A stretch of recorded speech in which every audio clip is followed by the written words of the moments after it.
అక్షరాలు కోటి పుస్తకాలు చెప్పలేని ప్రేమ అమ్మే కదా. అంతం లేని సొంతం పంతం లేని బంధం స్వార్థం లేని రూపం అమ్మే కదా. ఎంత నిండుగా నీడనిచ్చిన ఎండ తప్పని చెట్టే అమ్మ.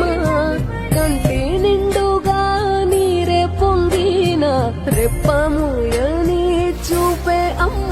తానో స్వర్గం తానో దుర్గం అని సాధ్యం మార్గం. వేల అక్షరాలు కోటి పుస్తకాలు చెప్పలేని ప్రేమ అమ్మే కదా. ఎంత నిండుగా నీడనిచ్చిన ఎండ తప్పని చెట్టే అమ్మ. కంటి